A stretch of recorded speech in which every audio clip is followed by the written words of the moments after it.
Okay, here we have a 2011 BMW 750 Xi, and this is the N63 V8 4.4 liter bi-turbo. What's happening here is we're getting a misfire under load, and with the N63 what happens is if a cylinder misfires successively, or I should say successively, what happens is that the DME controller will shut off the fuel injector for that cylinder, warn the driver of a reduced power and obviously a powertrain malfunction, and of course it will be operating on 7 cylinders. Now if I cycle the key and then restart, boom, I'm back to 8. As soon as I create the condition that creates the misfire, then I shut off fuel delivery for that cylinder. Now one thing that was nice for us is we had just one cylinder that was suspect, and that's number 7. Set a nice fault code for that cylinder. So what we did is we went ahead and pulled all 8 spark plugs. Let's take a look at those spark plugs just for a moment. Okay, here we see those 8 spark plugs. Now some of these porcelain insulators look pretty clean. This is actually our suspect, number 7. And as you can see, I have some oil ash on that porcelain insulator. This one really wasn't a cylinder misfiring, but wow, that one looks like a bad one. That wasn't 7. Here we go, and there we're going across to the other bank. And as you can see, these plugs have been there for a long time. And it's not that the electrodes wear, but what happens is I build up excessive deposits on the porcelain insulator. Now we have a brand new set of the Bosch spark plugs, the BMW R6, that we're going to put in, little anti-seize compound on the threads, and then I'm actually going to replace just the number 7 coil. Now why am I replacing that coil? Not that it's bad, but what happens is I do have extra coils. I buy them online. They're relatively inexpensive. They're OEE, original equipment. I'm looking to see if there's any burn through in the boot, but I don't see anything. And actually, this is a used car. We just sold it, and I had done work on it before and driven it a long distance and didn't have any problem. Lo and behold, the new owner gets the car, and the first thing that happens is misfire under load. So he must have been testing out the capability of his 750 Xi. Okay, here we have our replacement spark plugs, and normally we like to buy parts online. And the reason why is we get a considerable cost savings. Now, these look like OEM, made in Germany, and there's the correct part number for the N63. And these look like original equipment plugs. It looks just like what I'm taking out. And as you can see, if we look carefully, I believe I have a platinum center electrode, and the side electrode is just simply steel. But as you can see, that's not why these plugs are failing. See, what's happening is I'm getting excessive deposits, and then I'm getting a flashover, especially under heavy load, high turbo boost. And normally when I road test a car, you know, I don't thrash the car. You know, I test the car. I don't thrash the car. So we want to, you know, be very careful with vehicles. Sometimes, of course, when an owner buys a car, he wants just to test out the capabilities. So he may stress it a little further than we normally do. So I'm going to go ahead and put in a fresh set of plugs, 1 coil. We're going to treat each one of these threads with our corresponding anti-seize lubricant. Now, on the N63 engine, you absolutely must have this socket. And you'll notice that when you're buying your plugs, especially from ECS Tuning or FCP Eurocar, what happens is they're saying, don't you want this socket? Yes, you do. You'll notice that my plug is indeed a 12-point fastener. Needs a 12-point socket, and they need to be able to bend just a little bit going down into the spark plug well. So this socket is absolutely essential. I have another one that I get from Snap-on, which was without the swivel, but that's not as useful. This one with the swivel, and actually, if you think about it, how much did this socket cost? It really didn't cost much more than a couple of these spark plugs. So this is something you definitely want to put in the toolbox. Okay, here we see a replacement coil, And this is a fresh coil. Now, what we do is, this is dielectric grease.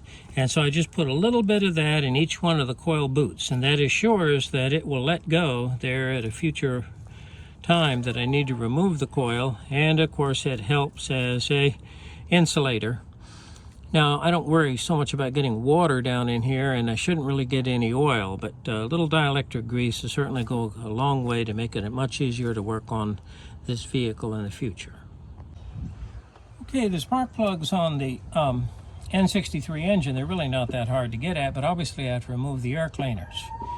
And this is a used car, of course. The air cleaners probably could use freshening up, but what we're after here today is to try and correct the cylinder misfire. So we got a nice brand new plug with a little bit of anti-seize. There, I got my special socket. So this just makes the job so much easier. And as we say, if you use the anti-seize compound one time in the life of the vehicle, it goes a long way towards protecting those threads and assuring that a future spark plug will be able to come out without any problem. Okay, here we go. We're going to go ahead and install our coils. And what I mean by a little bit of silicone lube, just a little bitty bit, that's all it takes. And this thing will let right go. Okay, here we see the air cleaner. And as you can see, that paper element looks like it's picking up dirt. These air cleaners are rather expensive. And got,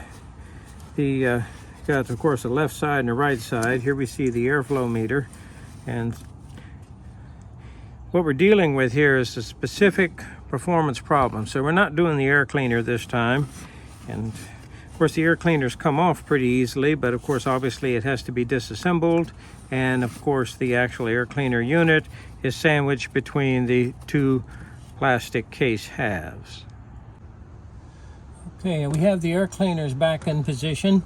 And here we have the inlet ducts. This is one of the strengthening members right here, and you kind of have to be careful. Don't use an impact when you're putting this bolt back, because it's a self-tapping bolt into a aluminum alloy. You notice I do have the anti-seize on it. I'm going to certainly use a hand tool to put it in. And of course here I have our bolt there in the front. I don't think there's any confusion as to which end is what, but I go ahead and mark it anyway. Everything's hooked up. One thing I did want to point out is, what's this vacuum hose for right here? The one that I just painted silver. Is that this is actually for the exhaust flap in back. That's what that is. This is the vacuum supply for the exhaust flap in back. Now, what happens is, if you disconnect this vacuum hose, and the exhaust flap is going to default either to the open or closed position. I can't quite remember which one. It may be the open. But if there's a break in this vacuum line, which goes all the way to the back of the vehicle, or something wrong with one of the actuators, remember I have two, one on the right, one on the left, or for some reason they put an aftermarket exhaust on the back and just left this disconnected, this is a vacuum leak. Now, what is the source of vacuum on the N63? There's a two-stage vacuum pump driven by the camshaft there on the back of the right cylinder head. The large stage is for the vacuum brake booster. The smaller stage is supplying vacuum to the wastegate actuators and to the exhaust flaps. So just be sensitive to that, just so that you know. And the way wastegates work on modern vehicles now, I don't compare it to the older vehicle anymore, but remember, to close the wastegate, I apply a vacuum. So if for any reason I had a vacuum loss, then the wastegate would be open, bypassing exhaust around the turbine, and I would have, of course, a loss of boost and a corresponding fault code. So you want to be sensitive to that. So the wastegate actuators are, I apply vacuum to close the wastegate to direct all exhaust through the turbine housing. If I remove the vacuum, the wastegate opens and bypasses the turbine, reducing the boost pressure. All right, let me go ahead and tighten this up and put the engine cover back on. She's ready to be tested. Okay, here we're road testing our 2011 750xi, and even though it does say 750i on the back, xDrive, if you look at the configuration of this body, this is definitely a 750L xDrive or 750Li xDrive, because it has a very large passenger compartment there for the rear seat passengers. It's running nice and smooth. One thing is this, though, to really kind of test the system, I need to kind of stress it there under fast acceleration and heavy load, and it's kind of hard to do in traffic right now. I think it will open up for me a little later on. But certainly those old spark plugs, it was time for them to be replaced. We had this car before to work on and didn't have any problems with it, but hopefully the customer's going to get the car back and be very happy.